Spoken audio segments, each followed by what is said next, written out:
Hey guys, welcome to Coptic Topic. I'm Maurice. And I'm Maria, and today we're here with Ellie, Eleonora. Marco. Diana. And today's topic is about love and loyalty to the church. To get started, what does it mean to be part of a church? Well, a church is supposed to represent like the body of Christ at the end of the day. So to be part of the church is to be part of God and to be part of the body of Christ. Like everyone working towards the same goal, which is essentially getting towards heaven. Yeah, I kind of agree with that. Also, like making connections with others at church. So that's also a really big part too. I don't know. I see church as a place, like a community that helps you achieve your individual salvation. Like there's like a power in being in a group setting and like in a community that like you guys can help each other progress. That makes sense. Yeah. I was going to say church is like a community. Like I see it like, of course, like working towards having a relationship with God, but also a community to kind of like boost you up there. Cause like, I feel like it's hard to do it alone, but when you have your brothers and sisters who are working towards the same goal, it ends up like it builds that sense of community. Yeah. How did y'all feel when y'all were younger going to the church versus how y'all feel when you're older going to the church? Okay, this is gonna sound bad, but when I was younger, I was really scared. I don't know how to make it make sense. But Of the church? No, I don't know. Like I guess I had like really bad anxiety. Like I just couldn't do it. Like maybe because I wasn't as involved when I was younger. I don't So you're know. saying like anxiety of the people? I was gonna say- Yeah, like I just didn't like it was overwhelming. Like there Yeah. was so many people, or like I just didn't have as many friends back then. Yeah. So it was like I kind of didn't have like a safe spot. Do you think that changed when you got older? Oh yeah, for sure. Do you think it has to do with like you staying at the same church or just like I mean, as Growing I got up. older, like as like I guess the youth just started to like form, like I felt more belonging. Like I just got over my fear. So I think, I was gonna say also like especially our church being like for families at the beginning, like Yeah. like it was a huge shift from like having no one to like now having like a group where like you could go and like hang out or like at least like I said before, I think of the church as a community, but before it was kind of like a more individual place Yeah. because we're Yeah. so small. I also agree. I want to bring up a point. Do you know when we were younger and we had like the church was a big learning like place, right? You know, whenever like we had the vacation Bible school and we did like the creed, for example, I feel like when you were younger, it's not like a community as much as like, oh, you're learning, see who could do the best, or like, and the hymns we're singing, like I feel like we don't understand a lot of them, and it's just learning, and when you grow older, you understand what you're learning. So I feel like having that foundation, like you don't understand it at the time, but like having that foundation is very beneficial for when we like Yeah. get older. I mean, personally for me, when I was younger, like it always just felt like kind of like just a chore or like as a routine. Just kind of you go to Sunday, for me, be a deacon, just sing, go to Sunday school, learn a bit. Wednesdays hymns class, Saturdays like Ashaya, you might have like some other church activities throughout the week, but it felt very routine and very like it felt like very monotonous at the same time. And then as like I personally grew up, I started to understand like actually like wanting to go for myself, and I actually started like loving the church, so to speak, if that's I have a question. I didn't think of this until now, but how did like you shift your perspective on being a deacon? on being a deacon. Yeah, like when you were younger. Well, because when I was younger, so obviously like our church is pretty small. So like especially at the very beginning when it was like those first couple of families, it's not that small anymore, but like especially at the very beginning, Abuna just like he needs deacons, and so it's like becoming a deacon out of necessity, and then you kind of learn like the beauty behind it. Like for me, it was as I got into like middle school, where it was like you started learning like almost like every little thing, like why Abuna like crosses his hands whenever he picks out the urbon, or like why there are like the amount of like it comes all the way down to like the number of like pieces of like fabric or cloth on the altar, and like Yeah. everything has a reason. And like being a deacon at that point, it wasn't like a chore anymore. It just seemed like cool because like you know what you're doing, where it comes from, like the history behind it. And obviously I don't know it all, I'm still learning, but like I just found that so cool. When y'all were little, did y'all want to be deacons too? Did Yeah. y'all Yes. did y'all want to like help out? Half and half. Like when I was really young, I was like, Bro, it's a valid question. It's not about the valid question. It's just because you guys know how many times I have argued that like women should be allowed to become deacons, and so that's why he started laughing. Because Oh, like, I didn't know that. did you Sorry. want to become a deacon? No, but like as a kid, I wanted to help serve in the altar. I wanted to see what was up there. Like I just Yes, want yes. to see what is up there. Literally. I want to go see what's behind in it, like, there. let me go see. But Yeah. no. But when I was younger, like talking about the church, I felt weird because I was the only one who was part of like the Coptic church at my school.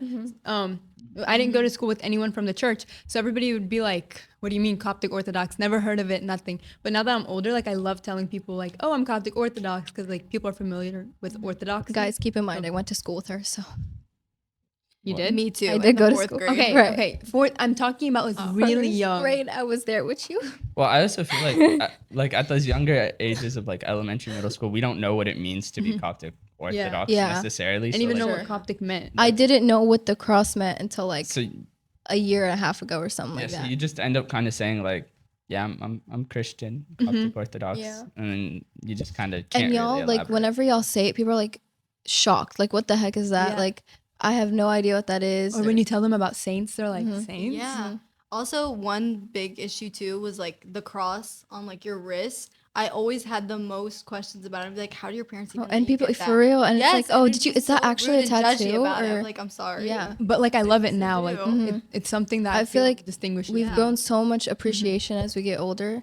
And knowing the history really like adds Yeah. on to it because I know it's not just there to be there. Like I Yeah. know that has significance. And our Yeah. traditions too. I was gonna say, I think for me, it didn't like it wasn't that big of a deal to be Coptic, so to say, like when I was younger.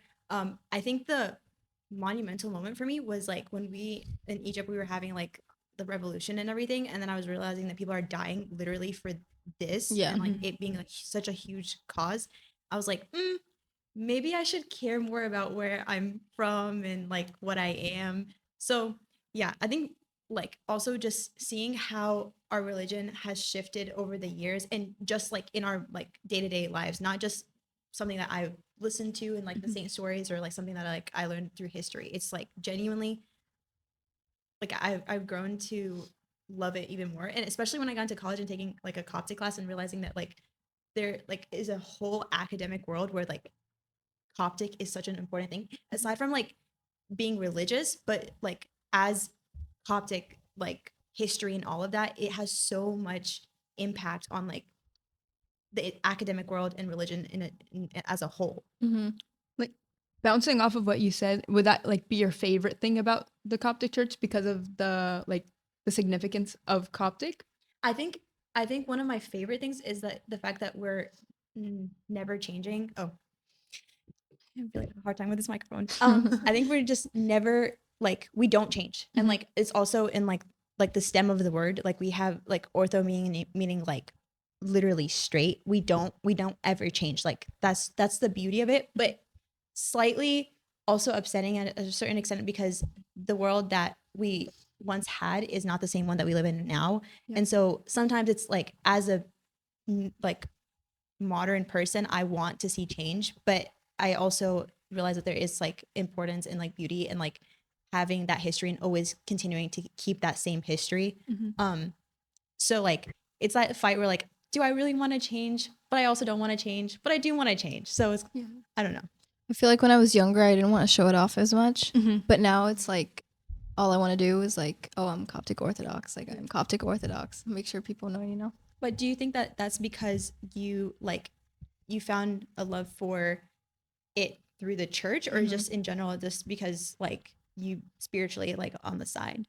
You know what I mean? I feel like it's both. I feel like I did find a love through the church, and when I was younger, like I feel like it's more understanding as well. Like when you're like 7 or 8 in the second grade, you don't really understand what Coptic is, and then when you grow older, you understand, and you have this like you can get this love for the church, and I feel like it had to do with both, and also like growing my journey like with relationship with God. I feel like it was had both factored into it. Yeah, I kind of have something. I don't know if I'm allowed to say this. I don't for it. because this is about someone. But when I was younger, I remember it clearly. It was like second grade. I'm pretty sure. I was sitting in like it was the first day of school and this girl was sitting next to me and I had a cross like on my book bag, right? Mama had put a Coptic cross on my book bag and I got to class and the girl sitting next to me was like, "Oh, no. Like you have to put that away." I was like, "What do you mean I have to put it away?" And she was like, "No, put it away." But me being younger, I didn't understand. So I was so naive. I was like, "Okay, like I'm sorry." So I put it away not knowing. So now looking at it, I'm like the way people act towards stuff like that, like it just made me feel so different at Like the she time. was your age, she was your Yeah. classmate. That's so And the weird. thing was she spoke Arabic too. Oh. And she was a different religion. So it was like Yeah. so it's like at that time, like I was so hurt about it. Like I just felt so different, like as if it was wrong. Yeah. So Like, I'm glad that you know that it's not. Yeah. But can I ask the rest of y'all what your favorite things are about the Coptic Church? Yeah. go for it. Do you want to start off? Me? Yeah. Sure. I really like how, I don't want to say strict, but how we stick to like the word of God and like we don't sway away from it. It's been like the same teaching since the beginning. We don't change a word. Like in the ecumenical council, when they wanted to change one of the words and they were like, no, we got to keep it the same. I'm not sure exactly what word, but I really like that. Like I know that I have a strong foundation that's not just changing with the world. Like it's staying the same as it was back then when Jesus was still on earth. I'm pretty sure the word was I could be wrong. Forgive me if I'm wrong for this. I'm pretty sure it was Theotokos to like Christo Theotokos. Which is like the difference between mother of God and mother of Christ. And I forget what pope or bishop it was, but he stood firm. He stood very like firm on it, and we wouldn't change like that single word against the heresy that was going on at the time. Diana, what's your favorite thing? Well, it's kind of what Maria was talking about, really. Like, I fully agree with that. Like, that's also my favorite thing.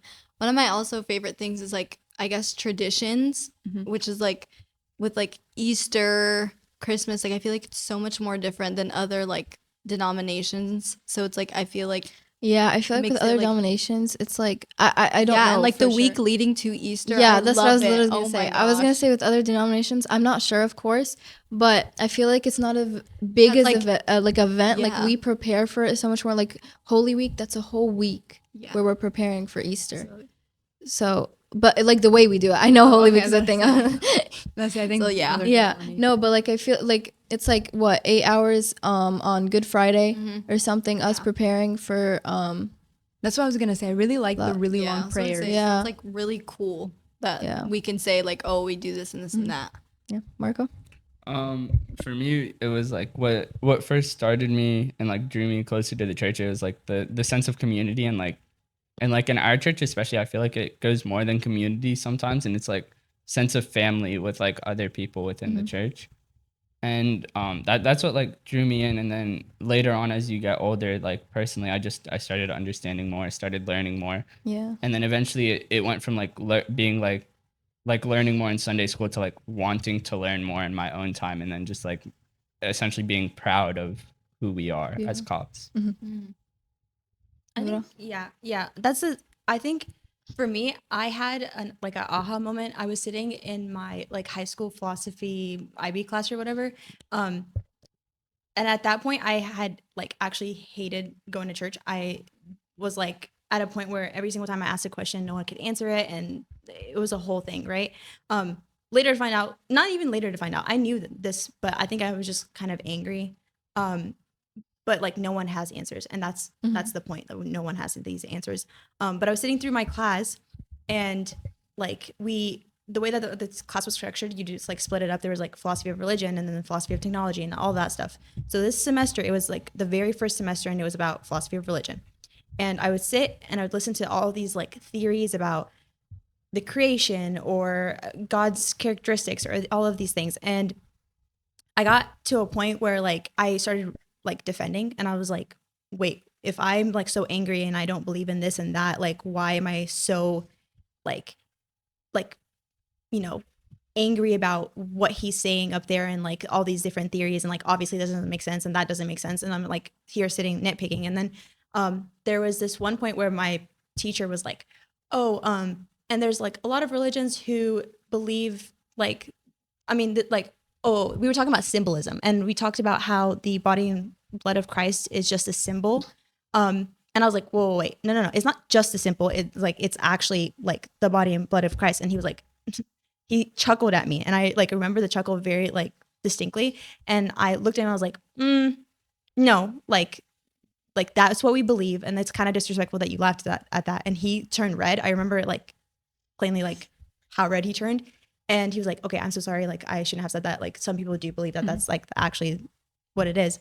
And like, that was just like the beginning for me where I realized I'm just kind of constantly defending. And like, there seems like there's like obviously I believe in this cause like really like a lot. Like, I believe in it a lot. And to the point where like you find yourself defending. And I think that's the beauty of it, where there's so many like crazy things that like a normal person wouldn't realize or like see, but for us it's so powerful. Like we believe in saints and we believe in like things transforming, and like normal people looking at that would be like you're crazy, Right. like this is like witchcraft, this is but like for us, we genuinely believe it. And that's what makes it so powerful, is that like as a community we like reinforce this belief.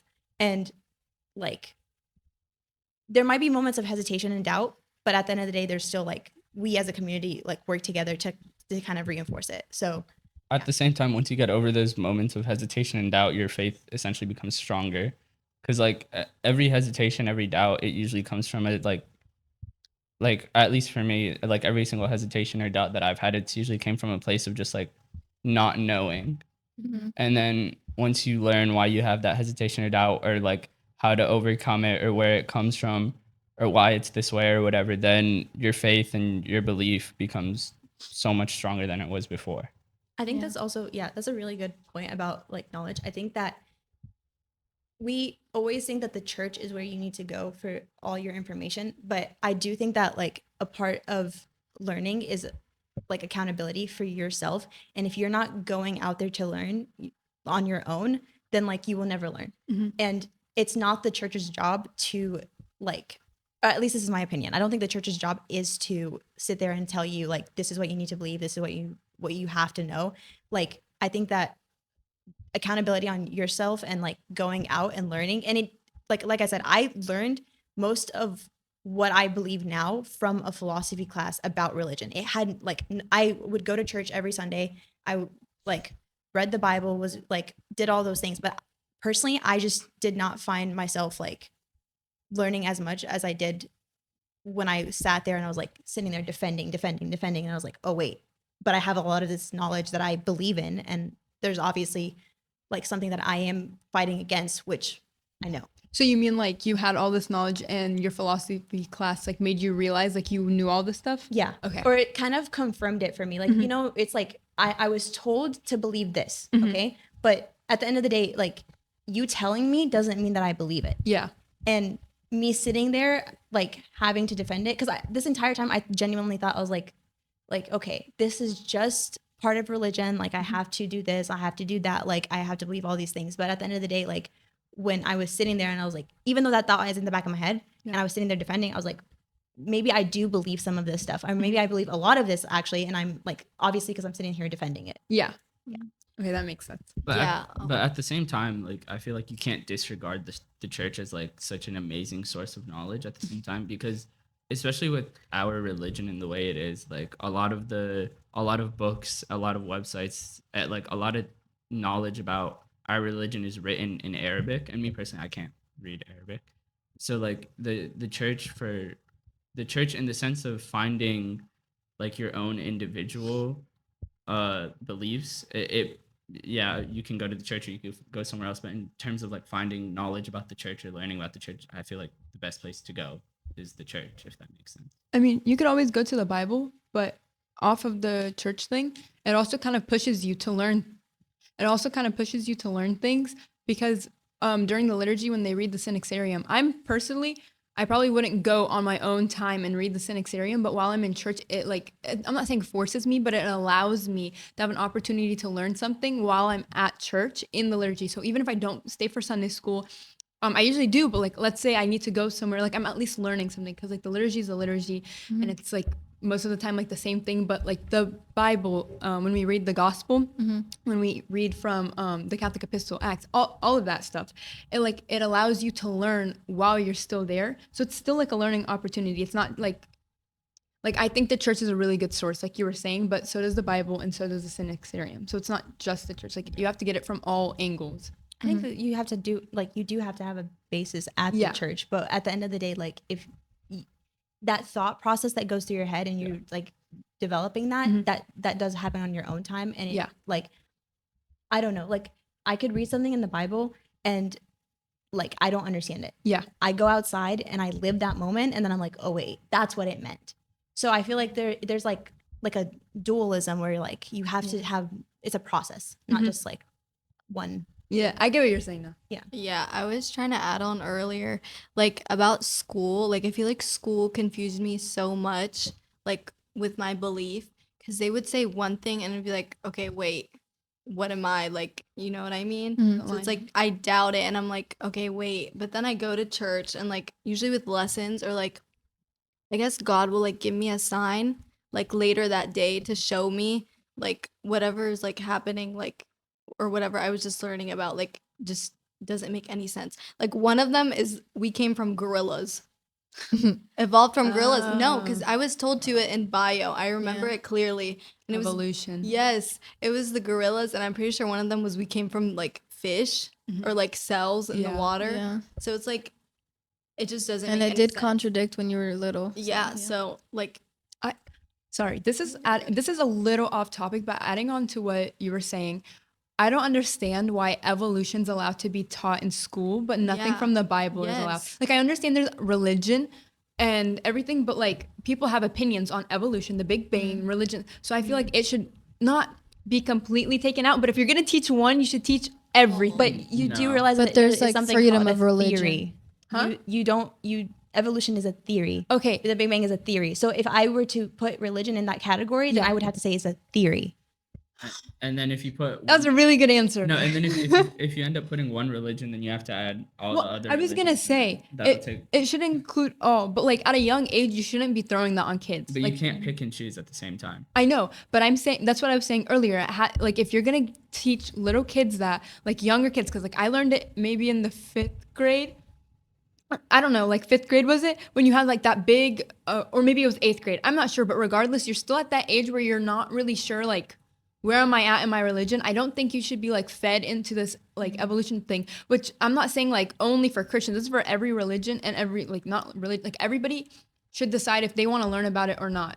Like you shouldn't have to be forced into it, and it shouldn't be part of a curriculum. Like I think the way that they advertise it is I might disagree on like not teaching it because I think it does have some value. Yeah. But at the same time, like you like the way I said theory, Yeah. like if I did not drill that into you, Mhm. you would just keep like your thought process is just like, yeah, this is what I need to believe. Like Yeah. evolution is a thing, this is that. But yeah, just having like the way that they advertise it and saying like, hey, this is a theory. This is only like some kind of like idea, not Okay, this is like the last point I'll like make on this, but I was just thinking like you're completely right, and I definitely like my opinion's definitely shifted. But my last concern is, what if the teachers like are telling the students like, oh, this is the truth? Because I know I've had a few teachers in the past that they were like, some of them, don't get me wrong, some of them were like, oh, this is just a theory, you believe what you want, and others were like, this is it. Like in Right. as a high schooler.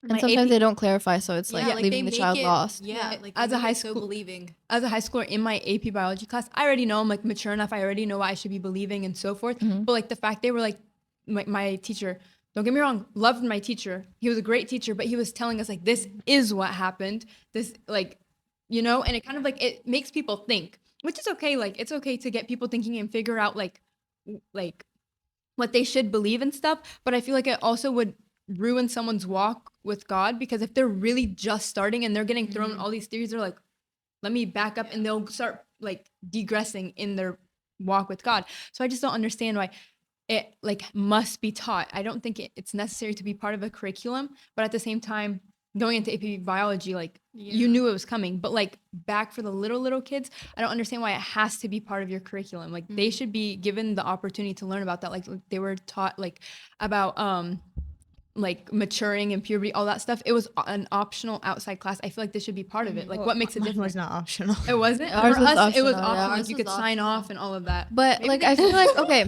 Maybe they changed Ours is it. like, if you feel uncomfortable, and your parent has to call and be like, hey, I don't want my child to do this, but like it was not optional. Oh, for us, you had to get it signed if you were gonna go sit in there. So I don't know. I just see it as like altogether.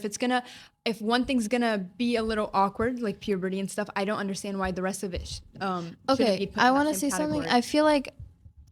I feel like science does not have to contradict religion though. Correct. It I f- doesn't at all. Yeah, so I feel like having those perspectives and having those roots when you grow up isn't a bad thing. It's just how you choose to take it. Yeah. And also like it is a theory, like she said.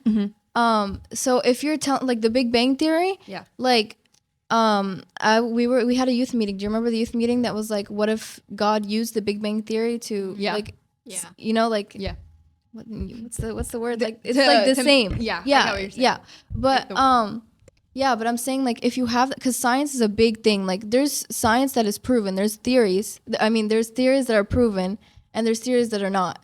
Like you can like no one can ever know if the Big Bang Theory is a thing, right? Just okay. No, wait, keep going. I'm keep saying going. like no one knows what if it was actually, but it's like a theory. So But at the same I just time, don't feel think like- it should like contradict. Sorry, Marco. You're good. I don't think it should contradict religion. I feel like you should have both sides because what you're taught in church doesn't have to contradict what you're taught in school. like at the same I feel like I'm not saying it should or shouldn't be taught or whatever, but at the same time I feel like the reason it is taught because in like strictly science terms, like strictly speaking in terms of science, it is the most like Yeah. backed up theory. Yeah. I feel like you can't in terms of school, like my personal opinion, I feel like they should still be teaching it because in terms of straight science and science alone, it is the most backed up theory of evolution and where life started. Okay. Yeah. So like you can't ignore that fact as well. Okay, that's fine. I used to no when I was a kid though. Like when I was a kid, I was like, why the heck are they teaching this? Like this is wrong. No, you're good. But now I get like I like to have both sides. you know? Actually, so here's the interesting part. I had that same question, Mhm. but the opposite. I was like, why is the church not Yeah. teaching this? Because that's like the thing. If like you said, science and religion they don't have to contradict each other. But I do think that it is part of the church's job is to kind of like have that discussion and be like, hey, this is like these are theories Mhm. and we're not debunking them. These like think of it the way you want to, but this is what we believe at through our religion, and then you go from there. Debunking whether or not that's up to you. But I do think that like the church should have a part in that. Yeah. We got a little off topic. Yeah, I was gonna say I respect that opinion, but y'all want to serve back to like Yeah. still about the church. Yeah, What I have a about question. loyalty. Oh, go ahead. You got it. Loyalty in the church. How would y'all describe loyalty? Actually, I feel like my question should come before. Okay. So I was like, sorry. When did y'all really start loving the church? At what age or what point was like, oh yeah, like I want to come here and I want to help, I want to serve, I want to attend. high school. Really? Um, not before that though. Before that, I Yeah. was still like Mm-hmm. because before that, keep in mind, I also had COVID. I feel like COVID's really when I became like I really felt like I realized that I had a love for the church because I wasn't allowed to go to church and I actually started missing it because before I was like, oh my gosh, I have to go. Before that, and then COVID hit, I was like, wait, I don't get to go, I and I feel realized I really, really loved it. I feel like for me, it was after COVID when it started open. I didn't miss it, but I saw like they were bringing a bunch of stuff back that I didn't notice before, or like the food drive for the homeless. That one I didn't notice it was a thing before, and they brought it back like recently after COVID, and I signed up for it, and I had so much fun. And there's a bunch of projects that were so much fun. Like wanted me to keep like. Oh my gosh. I wanted to keep going back to church, and I just had a love that grew after like staying home for so long and not having any connection to the church. Yeah, I was gonna say okay. As a belief, I did struggle. Mm-hmm. That is like on the side. But That's okay. as a church, I like obviously being part of like the original group that like put this church together, there is just something about like that connection that like we went from having meetings from people's living rooms to being able to purchase our own church, it's like I don't know how to explain it. And like being there when like the altar was being put together, or like being stuck in like tiny little rooms because like we didn't like have the resources or anything. Like it's just, I'm just proud of like how far we've gotten. And I think that's also what brings in that loyalty, because like, I don't know, I was like listening to this like little philosophy loyalty thing before this, kind of preparing. But like they were talking about how it, like, for loyalty to be a thing, you like, one, have to believe in the cause and like truly believe in it. Like it's not one of those things where like I'm gonna benefit from this. It's more of like I'm doing this solely for like sacrifice. I'm not getting anything from this. But then it said it like a very important thing where it was like I want the happiness or the enjoyment of like people around me. And that's exactly how I feel. Like I get so excited because I personally feel like I'm too old to, not to learn, but to kind of benefit from what the church now can offer. Like I think that time has passed for me personally, like in terms of like, you know, Sunday school and like the things that like you expect from a service. Yeah. Like I think this is my time to give back, not to receive, if that makes sense. But at the same time, like, I don't know. What was I saying? I want to. I lost my train of thought. Anyway, I was gonna say, I want to add to that. I feel like the love really sprouted from my pre-service class. That class really like brought the group I was in. It brought a bunch of people together, and it really started forming like a youth service in the church. And ever since then, we've been doing so many projects, and I like really, really love participating. Yeah, I was about to say, okay, this is gonna sound really weird, but I used, just like what Ellie was talking about, like how our church like evolved. I remember going to like watching YouTube videos. There's a YouTube video of a liturgy from like a long time ago. It was, I think, the Oh my first gosh, liturgy, and I yes. remember seeing everyone. Like I saw my dad, like I saw Ellie. Like, it was just so strange looking at that, and then just looking at how our church is now. Like the way there was like so many empty seats, like the benches were empty. Now looking at it, you can't even find parking. yeah. So it's like, I think when I was younger, like Maria said, like I did not want to go. It's like tired and all of that, but like I always had a love for church, but till like a year ago, like I started getting more involved, like teaching class, like doing this and that, and like the pre-service class. So I think really like my love grew so much more in like the past 2 years. Yeah. So I think them listening to has like, mm-hmm. like obviously because we are a smaller church and we don't have like the resources and accessibility that most do. I think that like the way that we've progressed, and now we're at a point where like we have Coptic Topic. Like we went from like literally Nothing. a room, Literally, that's what I'm nothing, saying. to like this. And like that's, I think that's so huge, but also like that's due to our like servants now listening. I was just about to say, I love that they Yeah. listen Yeah. to us and they take our opinions into consideration. They don't just throw it to the side. They do something about it.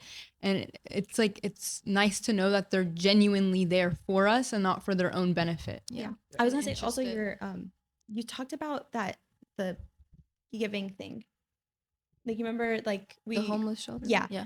So I had begged for that for so long. And like when we finally got it together, that was like, it was like such a proud moment. Like I was like, yes, like we finally are like serving. Like I think that's the other beauty about the Coptic church, is that we are so big on giving. And like even though we as a church we're not doing good, Yeah. whatever it may be, like financially or like just In that, general, but yeah. we got together and we were able to give even though we didn't have. Yeah. So it's just like, And this too, like the podcast too, this would be impossible like a couple years ago. This would be crazy Right. a couple years ago. Like if you were suggested a couple years ago, they would look at you like you're crazy. Like why What are would you you talking want to about? spend so much money on this and so much time, and like it's not gonna go anywhere. So Marco, when was For me, I feel like my experience was just like a little bit different in terms of like wanting to serve. In terms of service, it was like pretty much the same of like hitting that moment. But in terms of like wanting to go to church and like worship and pray. It was like, I think it was like 1 year during Abu Galamsis, or it was like one tasbihah during Qiyah or something like that. I can't really remember. I remember it was at the Covenant. It was at the Covenant actually, and they start their tasbihah at 4:30 in the morning, right? And I'm in middle school, I think, at this point. And middle school me never woke up before the time of like 7. And 7 was because I had school.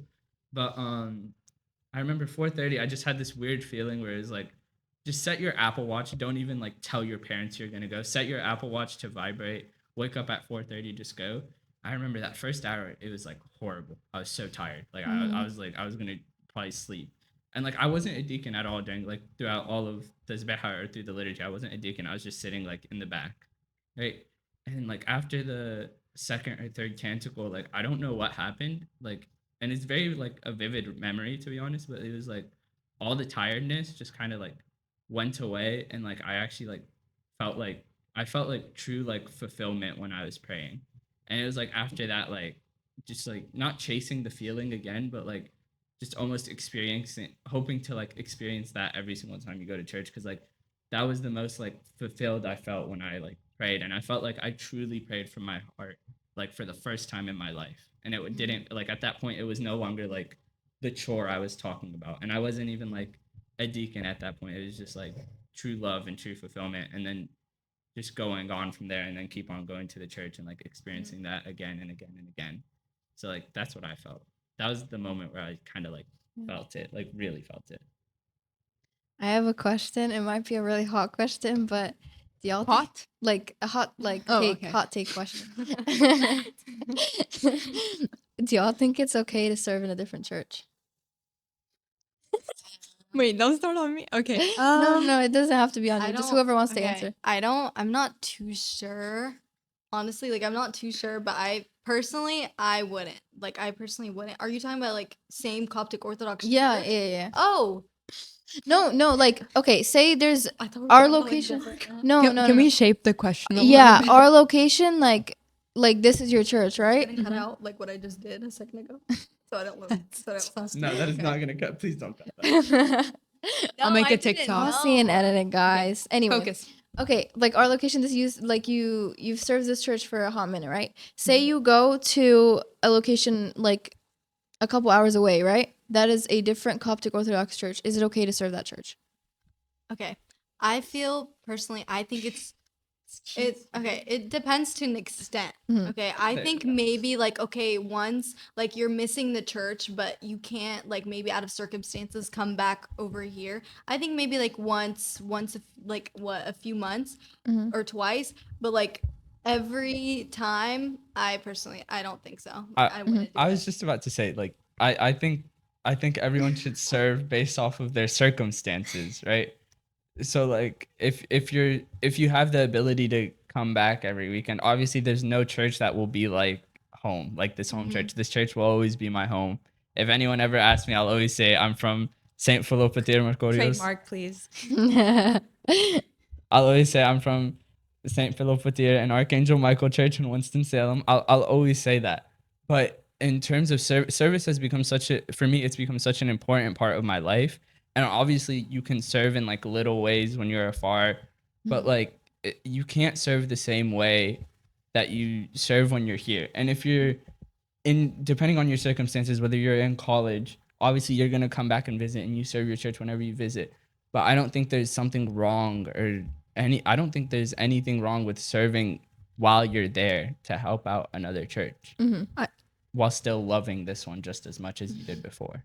Yeah, I agree with what Marco said. Sorry, Dinah. I disagree. I feel like it is completely okay to serve the church because at the end of the day, you're not doing it for you. You're doing it for everyone. Like the word is serving. So why would you stop yourself from serving others? Like just because you're not at your church doesn't mean like, oh, I'm not gonna help. Sorry, like gotta stay loyal to my church. Like I think the people in our church would be very like more upset than happy if we don't serve in other churches. Like we're going to church to serve, not just go and leave by. Okay. Yeah, no, I didn't mean it out of like pride, if that makes Oh, sense. no, Like, I wasn't didn't- saying I like didn't out mean of it like pride, that, like, yeah. oh no, I'm not gonna help y'all. Like I'm Like cool. No, especially with Like, college. I mean that but it's like not like that type yeah. of pride. The other type of Yeah, pride, like, I'm where it's talking about, like- my church. Yeah. This is my church. This is where I grew up. This is what I built.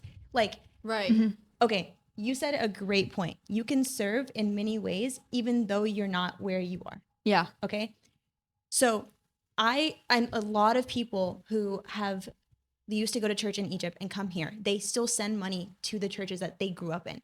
Okay. But aside from that, like aside from serving, first of all, let me say that I don't disagree. Like if this is what you can give at the place that you are in, please do. Yeah. But at the same time, keep in mind that God is like asking for you to serve.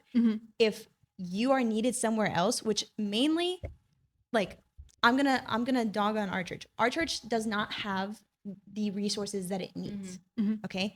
If this church needs you, then come back and serve this one. Yeah, of course. But like, yeah, okay. Other churches, don't get me wrong, you are like not even more than welcome to. You should serve at other churches because that is your calling. You're supposed to serve. But if they don't need it, maybe you should back off and let someone else who is there who can serve. And you're like, I'm not saying that you're taking someone. I think else's she's serving. saying if I you're don't gonna think- serve, pick the like less fortunate, like Oh, yeah, Yeah. of course. But I'm Yeah. just saying that But if- you shouldn't stop yourself. like not no saying like less if your home church is like less like Like think not about yours fortunate, but like before you. it needs like, it more. Yeah, like I'm just saying, like this is what you grew up like here. Okay, this is what the church gave you. Yes. So give back. Of Like course. not just like the idea. Oh, sorry, I got really passionate.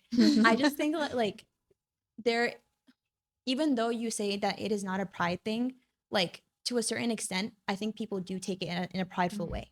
Like where you serve and like what attention you get from that serving is important to certain people.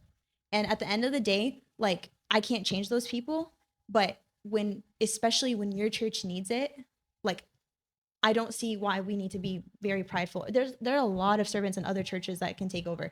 If we're talking about like a church that's like just as ours, I'm gonna get a little compassionate and be like, yeah, go serve them because they need it. But at the same time, I'm like, that's my church. This is mine. Every church's service can benefit from another person at the same time. Like you can't disregard your service completely. Like if you go, let's say you go beyond college and let's say you settle in like some big city, New York, let's say you settle in New Jersey. They have these amazingly huge churches up there. And let's just say that's where your circumstances send you, right? You can't necessarily always come back to Winston and like I think that's Like- different. I think if you live there, then I mean, like serve That's the why church I was right saying there. like Yeah, it but- honestly depends. yeah, on where but that's you're why I'm at. saying your circumstances. So like I don't think you always serve based off of need. I think you serve based off of Where you feel want. called. okay, so you might disagree about this. This is just my opinion about that. But I think also that I know all service is good service, but sometimes like you're taking someone else's service to their church or to like whatever. Like I think of it this way, okay? And it might be stupid in my head, but like if this job needs 10 people and there's already 10 people to take that job, and I'm on the 11th person, maybe I shouldn't be doing that to begin with. When there's somewhere else that like needs 10, but it only has 8. You get what I'm saying? Yeah. Yeah.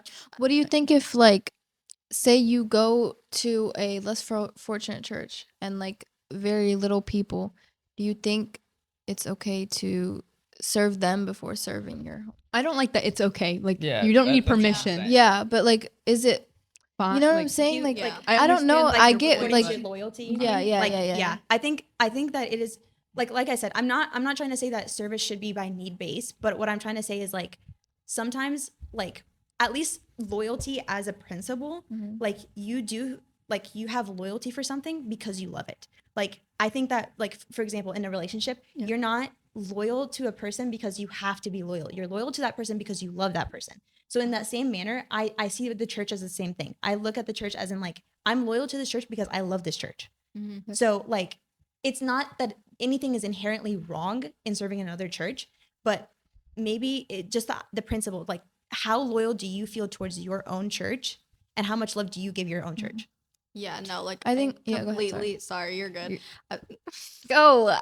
Anyways, I was trying to say like I completely agree with Ellie. I just the way I worded it, like she worded it how I wanted to. Mhm. So it's like I completely agree with that. So Mhm. I was also like I also agree with points that Marco and like Maria made. So it's like for me, I guess I'm like all over the place with it. I think you But, just shouldn't like- serve. Like you shouldn't turn down serving to your own church to go serve somewhere else. Yeah. I second this, but at the same time, I also like backing up a little bit to Nora's point. If there's not two churches that both need help serving, and you want to like, let's, you know how you're saying one church needs like 8, they have 8 Yeah. people but need 10, and the other one has like 10. If there's not another church that needs your help to serve, and you really like, you feel called to serve, I don't think that you should restrict yourself from serving, because at the end of the day, you were like, God tells us to serve. He didn't tell us go serve at this church only. Like, serve wherever it's needed. And even if it's not needed, it doesn't hurt to go help. Like, you're just gonna be that extra hand. No one says that you shouldn't help. Like, that's exactly what I'm saying. You always serve when it's your calling. But I look at it from a perspective that like there's a blessing in serving. Yes. Okay. And if I'm taking that blessing from someone else because I just want to be an extra person, like, no, like if there's another opportunity for me to take that spot, like somewhere else. I don't think you're taking the blessing away. I was about to say, I don't. someone What do else. you mean by Give take me- away the like, blessing? I'm not saying like, 'Cause I feel like it was worded Marco, different give than me what a you meant. second. Like I'm like my words are really coming out. Like what I'm trying to say is like, okay, there is a blessing when you serve. Like Yes. Of that's just a fact, or at least that's how I see it. Okay, Okay. so like in that same manner, like, okay, You're good. Take your I'm time. Take your time. I'm trying to say like, okay, if I'm doing this service because I'm just for the sake of doing the service, Mhm. and I'm not needed, Yeah. then what was the point? Like, am I truly serving at that point? Yes. So Yes. me just standing in the background doing absolutely nothing is Well, considered. but I serving? feel like Different, but that- there's always gonna be something. They're not gonna be like, No, but listen, Like- I feel like that applies anywhere. If you're just serving, just to go do it. No, but like I can talk. That's- I that's can talk from literally- personal experience here. Like sometimes you're backed up with school. Like, or for me, I was backed up with like college applications at the time. I didn't want to come to church every day, and I don't want to serve and help out with like the Christmas thing or help out with this. Like, even if you don't want to do it, I don't feel like it doesn't always have to be come out of a place of want, right? Yeah. But like, even if you do it and you do it with everything you have, like at the end of the day, you're helping someone. But So, that's not. so that's not it's what I was inherently talking a about. good That- thing. What I was trying to say is that like if, like not when I say doing service for the sake of service, like I'm trying to say is like I signed myself up because I want to say that I've served, but at the end of the day, I really have not served. You doing something, even though you are having a hard time and can't like keep up with just life, but you still come and do it. That's a whole nother thing. Also, that also shows that you feel love towards your church. So you think that they are in a like need situation, and even though you also need something else, you're still going to come and do that because you still have love and loyalty to your church, and you feel that you have to come and help them when they're in need. Can we back up a little bit to what, like, I feel like everybody just kind of has a different opinion on loyalty to the church, and I think that's why we have so many different opinions about this. So why doesn't everyone just explain what they think loyalty to the church is? Because I see like some means service, other means like just coming back to it. Like what is loyalty to the church to y'all? Mhm. Does anyone want to start? I can start if no one has it. I mean, Oh. I was just going to say that loyalty to me, Uh-huh. it has nothing to do with service or that. Uh-huh. Loyalty is love. Okay. Like just like point blank period. I just think of it as like a relationship that you have, and if you're willing to go that extra mile without anything else, without any value or like whatever benefit that's going to come to you, Mhm. and you're solely doing it because you love this thing or that person or that cause in general, Mhm. then like that is what loyalty is to me. That's, yeah, like kind of taking a little bit from what you were saying, like the love, I completely agree. But to me, like loyalty is just staying loyal to the Coptic Orthodox faith regardless of the church. Like I understand, like of course I'm always going to be loyal to this church, but if a different church needs me, of course, like I'm going to go, like Coptic Orthodox, I'm going to go help them as well because I know they need me. That's like loyalty. I see it as loyalty to the faith rather than an actual like church. You said That- need. that's what I was. Sorry? gonna You say. said need. What do you mean? You said need. Like if the Okay. other church needs me. That was the point I'm making. Is Okay. that if you are needed somewhere else, But I mean, I would That's- also and- help if they didn't need me. Like I would want no, to. of course. Like what I'm trying to tell you is that at the end of the day, we're all Coptic Orthodox. Yes. I'm not gonna sit here and tell you that like you shouldn't serve at a different church or you shouldn't help Uh-huh. another church.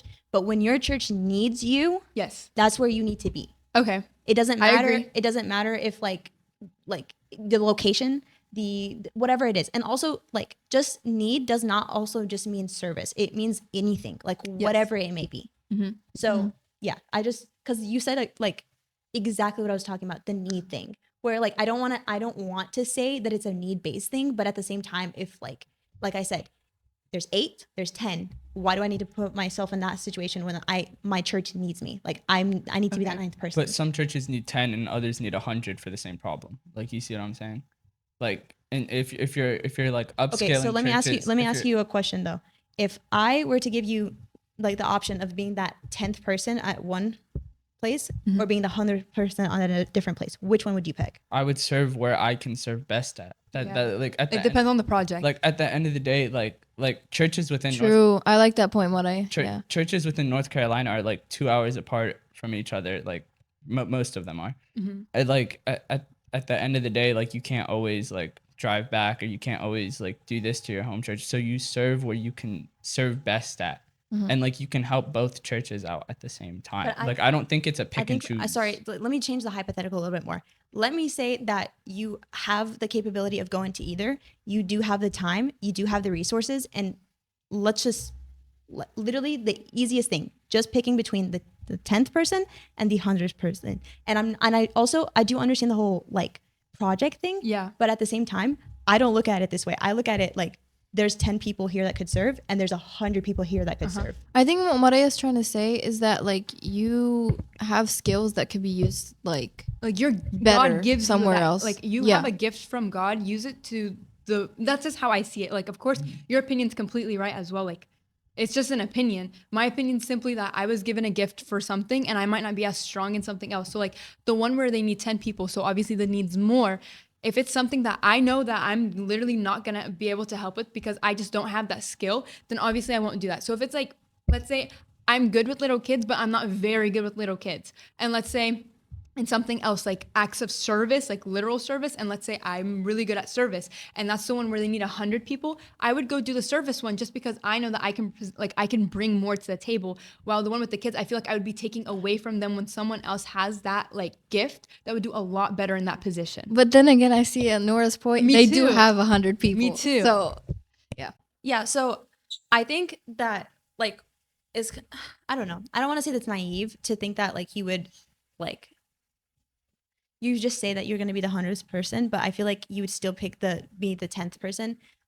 Because at the end of the day, when you're serving, no one's giving you like this list of like, oh, you have to have this characteristic or this skill or this whatever thing. At the end of the day, you're just an extra body. You're a 10th person or a 100th person. And I feel like I can't even say 100th person.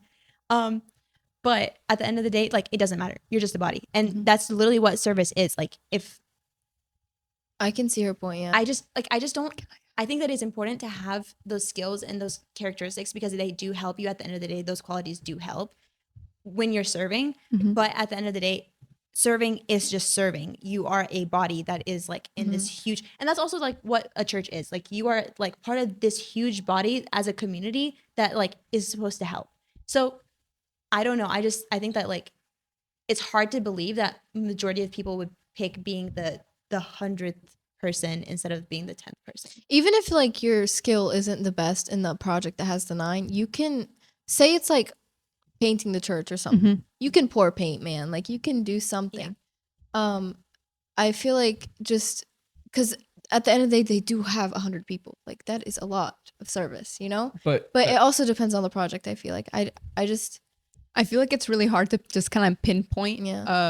Where And I it's think wrong. at the end of the day, all we're saying is like, as long as you go back to your church, no matter if you're serving in a church in Texas or a church that is next door or a church that is a different country away, if you come back to your church in some way, like she was saying off air, what were you saying like about calling someone? Oh yeah, I was saying like a lot of people just assume that like the only way that you could still engage with your original church is just like sending money. We're not just pocketbooks. We can also serve in different ways. Like I can call up my friend even if I'm like in a different state or a different country. Like I could say, hey, like how have you been? how have you been spiritually? How is church going? Is there something that you guys need? Like whatever it may be, those small things are still acts of service. It just doesn't have to be like, I don't have to be a pocketbook and just send money to back to my church because now I am like financially stable, you know? And the thing is, you came back. Like, Yeah. that is what, It's the care that's that the you put out. loyalty. Yeah. Yeah. Yeah, I completely agree with what like Maurice and Ellie said at the end. Honestly, my opinion's been changing throughout this conversation, but the best example I guess like I can use for myself is like your parents. Like your parents or like the church, like no matter where you go, you'll always be in contact with them some sort of way. Like they've like okay, I just completely forgot the word, but like they've raised you. Yeah, there we go. They've raised you throughout your life. Like you can move, go to a different state. Like you will always be in contact with your parents. So We have a good That's a good relationship. example. Yeah. Hopefully. And so if you have a good relationship with the church, that's such a good Hopefully. point. Yeah, oh my yeah, yeah. gosh, good job. Good job.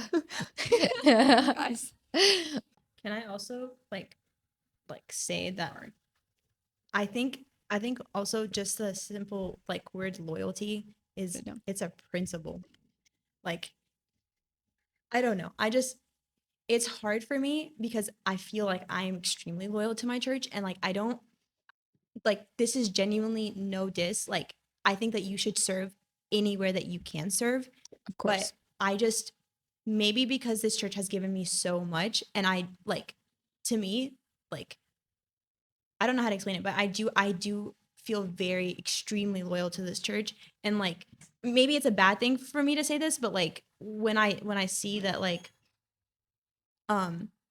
when I see that like my church needs it and I'm like I don't want to say that I'm like serving somewhere else. Like no, like I want to come back because I know that like there is need in my own church and like I do feel very loyal to it and I want it.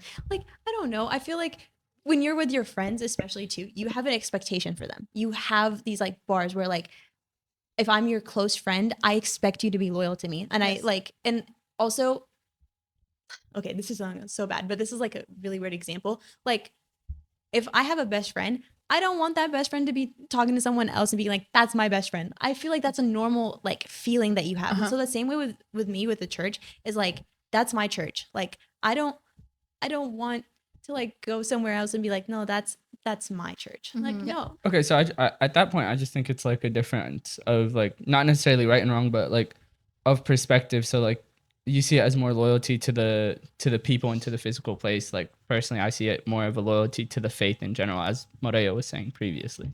So I don't think any of us are wrong in saying in like the previous conversations or anything like that. But it's just the two different perspectives on how loyal, on like how someone can be loyal to their faith and to their church.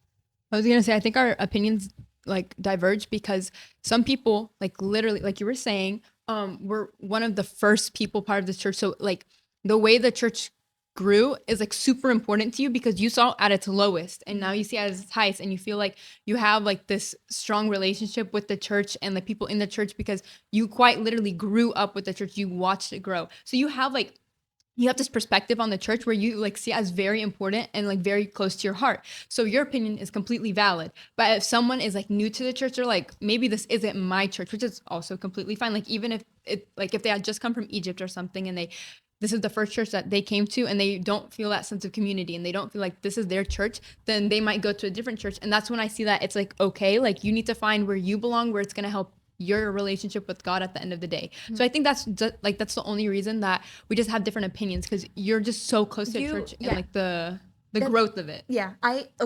You brought up like a great word, belong. And I think that's the problem. I think that like, especially me on my like a personal level, like now that I'm like going to college in a different city, for me, like I feel like I belong here.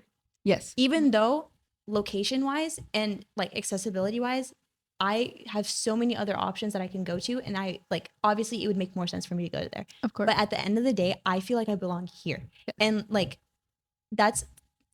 I don't know. Like, that's what I was trying to say is that like loyalty, there is no right and wrong in loyalty. I feel like loyalty in as a principle, it's just how you feel. And like, And I feel like I get what you're saying. Like I feel like I can never leave this church. Yeah. Like I can't live without this church. You know. I think that's what the Yeah, main the thing was that was loyalty is, kind of like- splitting our Yeah. opinions. Right. Even if I were to go live with someone else, like I'd have to come back. Yeah, I was like, I'm putting myself in Ellie's shoes, and I completely understand where she's coming from, because like you literally saw the church girl. Like it would be so hard to walk away from it. So I understand completely where you're coming from. But as someone, like, I was there from the beginning, but I didn't see it as much as you did. Like I was young, and I was just like, oh, okay, church, whatever. Barely knew it. Didn't go to those meetings because I was just so young. So like I understand where you're coming from. It's not even just that. It's like we were talking about service, right?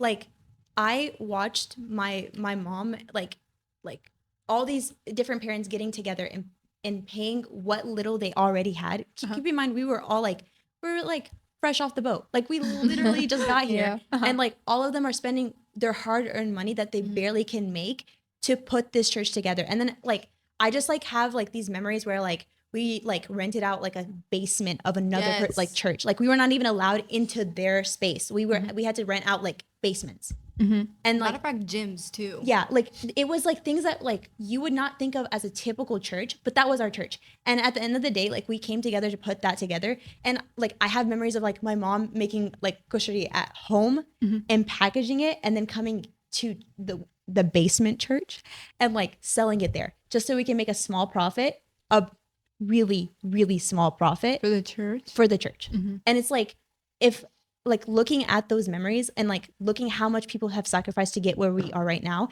and like that's why I have like a hard time being like, no, like I'll go serve somewhere else, because I watched this happen. Like this is where I belong. Like this is where I want to be, because I watch these people put this together. They have worked really hard. Yeah, this is what we built, and this is Why are you laughing? No, it's just the way you said it. But no, you brought up some amazing points here. Yeah. But like, Yeah, I completely like. I see. Like Yeah. and I see think exactly I where think you're we're coming I we're see your- agreeing I now, see your Yeah. point. I see your point more clearly. But like, except for Marco. I is guess okay. I guess I guess I might be more like pessimistic, so to say.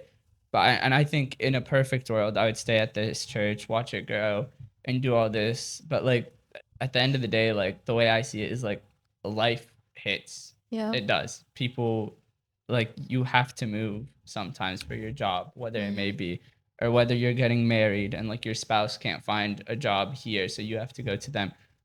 Or like at the end of the day, circumstances in life hits. So Yeah, like but Marco- serving in your home Sorry. church, There you it would be perfect. Yeah. But like you can't always do that. And I'm not saying that doesn't mean come visit, get a phone call, donate, do all these amazing things that you can do. I'm just saying because of the circumstances in your life, you simply can't be as involved as you were before. So if you can't be as involved as you were before, that doesn't mean you shouldn't be as involved, but rather take your service. But why are you seeing elsewhere. loyalty as solely service? Like loyalty is like, at least to me, it's a feeling. I'm not talking about like, it's that pride you get when someone says, hey, what church are you from? And you say Winston-Salem. Yeah. That feeling right there. That's what I'm talking about loyalty. When you say that sentence and you feel that like instant, like, yeah, I'm from the Winston-Salem church. Can we say Winston-Salem? Yeah. Do people know that we're from this church? Yeah, I Okay. there's no other. Sorry, I church just in wanted to make Winston. sure. Continue. Yeah, I was just saying like that feeling that you get is just like, that's what I'm talking about.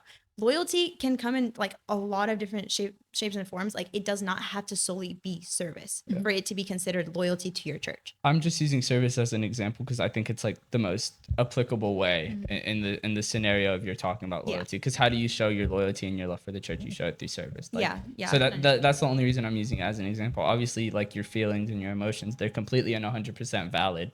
But in terms of like something like quantifiable, so to speak, service is the best way to like, in my opinion, is the best way to like Yeah. see it. And that's the reason like I'm just mentioning it. And I might be pessimistic for thinking that way. I was gonna say there's literally sorry, go ahead. You're good. Go. There's like no shame in having to move or anything. Like it's not Yeah. that. It's just like everybody kind of has their perspective on what they think loyalty is. And if you think it's something else, like you're not shamed for that. Like you have your opinion, and if you feel like if you don't feel the need to come back to this church or to serve this church, no one's gonna shame you for that. That's you. That is your opinion. This is just like everyone else. So like your opinion is completely valid. Yeah. Like you're not pessimistic for that. Like it's valid. Yeah. I agree. Yeah, I just feel like loyalty can be shown in different ways other than like service, because I know the main argument was mostly like service, I guess. But honestly, I feel like literally just attending liturgy, coming on Wednesdays, or if Abuna like makes, sometimes he does like liturgies like at different days, like in the week for people who can't come. I would go on at the Sunday. 5 a. Those are the best. Yes, at that's what I'm 5 a.m. saying. when there's no one in there. Oh my gosh. I haven't been to one, but I know like literally just showing loyalty, you can just show Yeah. up. Like that's it. Like to me, that's what loyalty is to me, and just having love for the church. I'm gonna swerve this into relationships. Yeah, go Okay. for it. I have a question, and I wanted everybody else's opinion on this because it's kind of controversial for me. Has anyone in a church affected, like, in a positive or a negative way, like coming to church or having a relationship with God or like a relationship with the community? I mean, Yeah, I feel like both for me. Like some people make me want to keep coming, and they're like, "Oh, it's great to see you," and it feels so rewarding. Like, oh, like it's nice that they are happy to see me there. But other times, like just small comments, like you know, there's just a few that like some are like they have nice comments to say, and I'm like, oh, perfect. And then some have opinions that they might not mean it in a bad way, but because I grew up differently, like I was talking to my parents about this, and supposedly, and like my aunts and uncles in Egypt, supposedly in Egypt, they like one of the first things they notice is your size. Here, that never crossed my mind ever. Like, no, I literally had conversations that's- with my that's with my family there. like, They're like, people yeah, that that's one of take the you on first things we advice. notice. Yeah. And so when they're here and they're talking about it, I'm just like, whoa, like, how do you have room to talk? Like, you should not be talking about anyone but yourself. And so to me, that was different. But to them, it's like, oh, we talk about this every day when we were in Egypt. And so that kind of pushed me away, even though to them it was normal, to me, it was different. But then there were other things where they talked about like positive things, and it kind of like brought me closer. So like, you can't shame them because like there are different cultures. What you talk about is different everywhere. I feel like going off of this, going back to the when we were little thing, I feel like if you weren't not good enough, but like you didn't know as much as the other kids, I feel like it would discourage you to come to church, and especially if you don't, if you're trying your best and you can't like get to some of this kids' level of like memorization or these hymns and stuff like that, I feel like that would be discouraging to come to church too. I think that like also like for example, I was talking to Mira about this before, and I was like saying that like I don't feel like I would be a great servant. I think that like some people are put on this earth to teach, Yes. and some people are not. And I think that the way that we like shape things and like way that we speak, it might not come offensive to certain people, but it sometimes it is offensive to other people. And so I think that like I personally don't want what I say to like hinder or hurt someone in the future. And I think a lot of times like people in our church, they don't have a malice intent, but sometimes it comes off as in like something that is like offensive. And like again, that's a product of how they've grown up and the culture that they've been in, but also looking at it from a perspective that like now we're living in America, and like we're having that like that two cultural like meshing together thing where like I'm trying not to get upset when you like make a little comment that I've gained a little weight, but to you that was like a really sweet thing, and you genuinely did not mean it as a bad thing. So I don't know. Yeah, That's I what feel like maybe it is. That's what I'm Yeah. trying to say. Like clearing the air. This isn't about like a specific scenario. It's like just the way Yeah. people. Yeah. And it's also I just want to like help clear the air. It's also in different countries too. Like I don't know if you ever knew this, but like in Spanish class I was learning, and they're like, oh, in like Spain they describe people as like their size first. Like if you're describing somebody, you're like, oh, this girl, and then they say their size, and it's just like it's a cultural thing. So like no disrespect. Yeah, I just didn't know because I feel like maybe it could hinder someone's like relationship with the church, or like if they don't have like a no, you're good. Oh, okay. If they don't have like a strong relationship with God, like they're starting like to go back, and one it could be the smallest comment ever and they just don't come back again. Like that's what my point is trying to be. If that Dude, now that you say that, like I literally was like, Maria like pointed, she was like, there's something like I thought she was saying that something was on your eye, so I kept going like this, and now I'm like sitting here going like No, I was so no, confused. no, I was no, like, and wait, then what's that's like going on? literally what I'm talking about is that like small things like she didn't even make a comment, and like Right, just that's like what I'm saying. that gets into your head and you're sitting there like thinking Right. about it. But like again, Maria was just trying to tell me like your eyeliner's kind of messed up, like help it, like, or maybe she wasn't. I And wasn't. literally- I was doing it for myself to blend out my yeah, concealer. see what I mean? Like I literally like had a whole scenario in my head because of like, but that's like that. I guess that is the point. Is Yeah. that like Yeah. the small things that you don't think that are going Right. to hinder you, like do. Yeah. Right. That's what I'm trying to say. And no one's perfect, of course. So Yeah. like we've all done it to someone, but like it's also on our account as servants now that we need to make sure that we're trying our hardest Yeah, to bring for people sure. like into the church and stay in the Mhm. church. Why is Marco laughing? No, bro, it's Mira, bro. I'm Oh. sorry. He's making fun of what I said.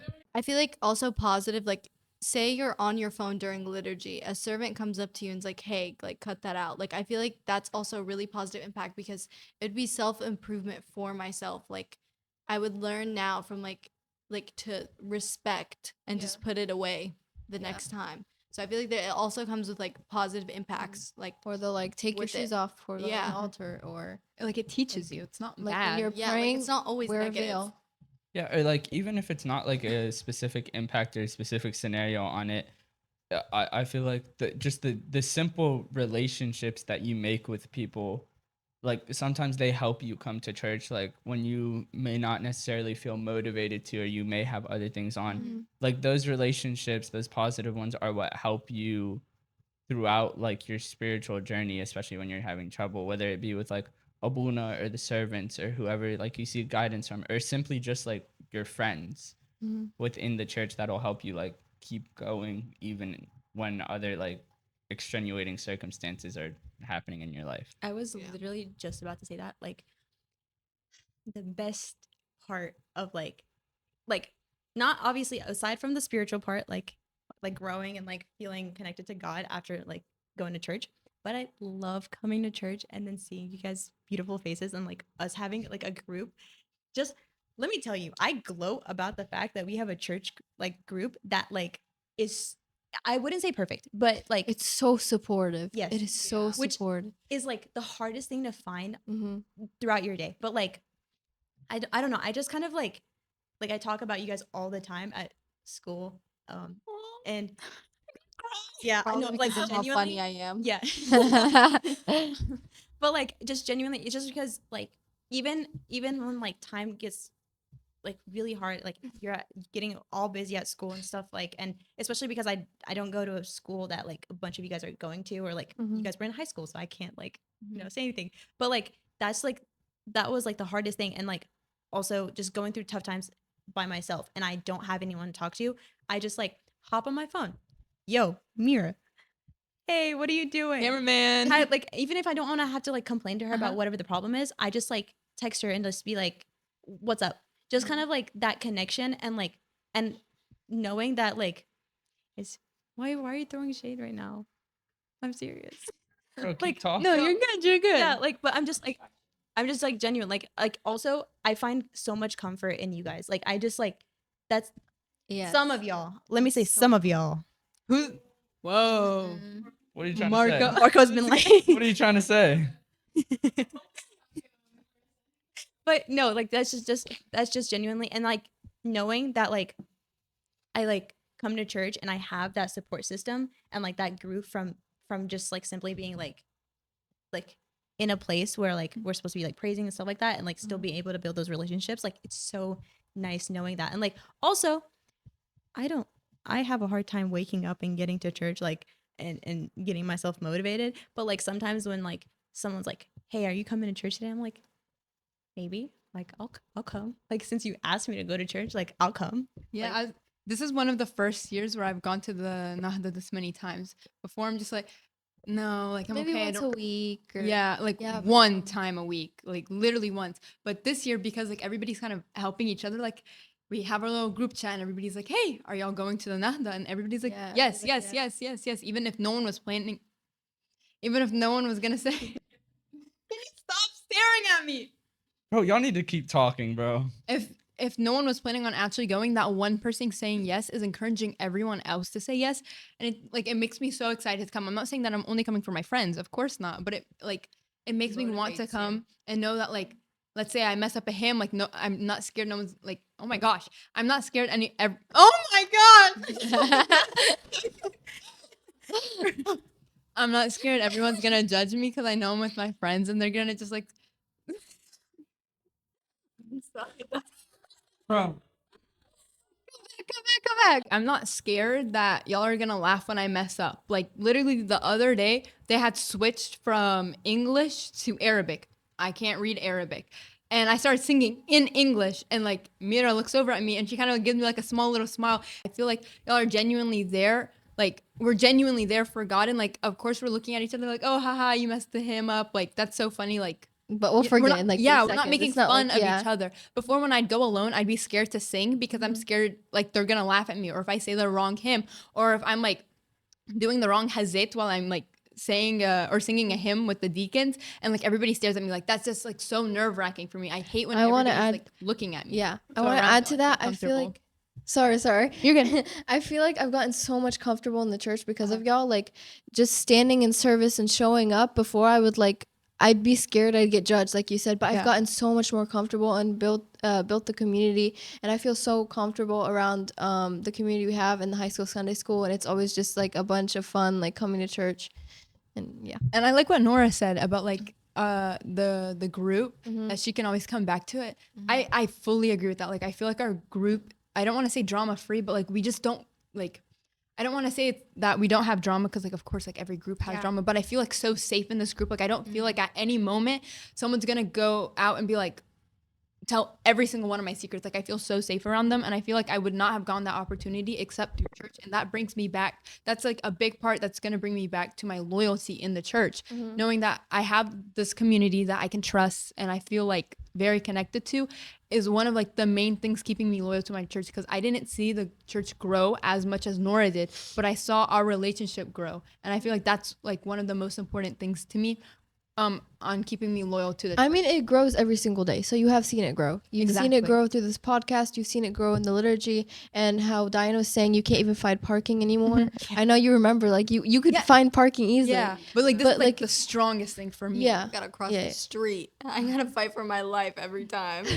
Anyways, I completely agree with Maria, like about like the community and everything, like having.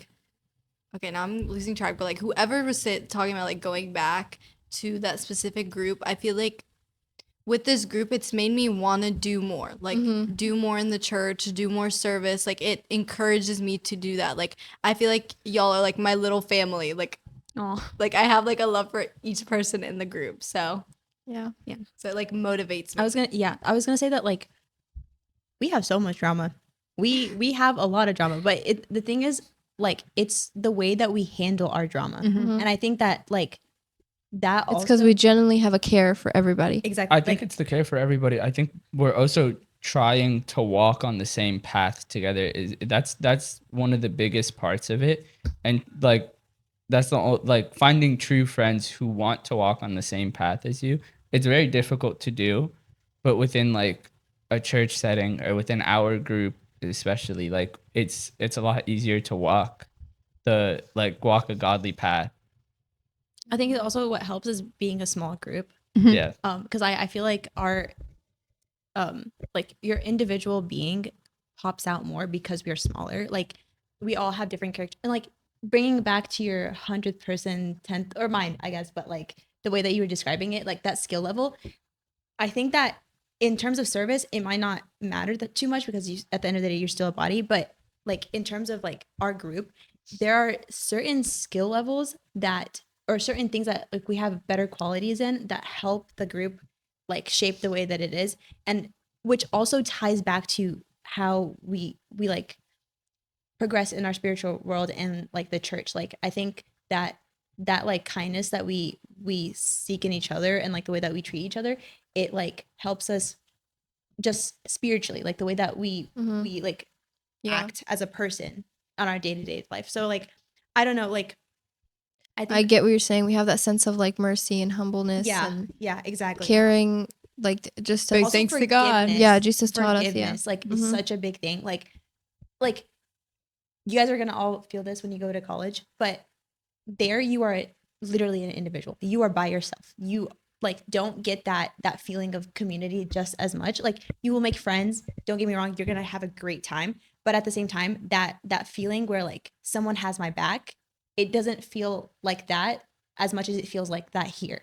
Like our church is, I know that at the end of the day, like if me and you get into an argument, whatever, we disagree about something, I'm not gonna go like literally like fight you about it. Like I'm gonna be upset and you're gonna be upset. But at the end of the day, like we don't want that upsetness to like carry on. So we're gonna discuss it, which also like helps us as a person, like our individual. The arguments is what makes our group stronger. Yeah. It's we what don't ma- just it makes, cut each other off. it makes Forgiveness. it like, makes yeah. any group or any relationship stronger. Like being able to go through an argument, because being in any relationship, whether it's friendship or whatever it is, like you're always gonna have an argument. Like arguments are natural, but it's not about how much you can avoid those arguments. It's about how well you can deal with them.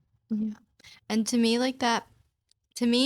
it defines like Coptic Orthodox. Like it defines Coptic Orthodox Church. Like we're like there'll always be issues, but we always come back as one big body. Like we're always like in unity together. So to me, like that's what I feel like whenever like if I'm asked like how do you feel about like the Coptic Orthodox Church, like that's how I feel. Like we'll always be like helping out each other, have each other's backs. Like even if there are disagreements, like we always come back and be just one big like community.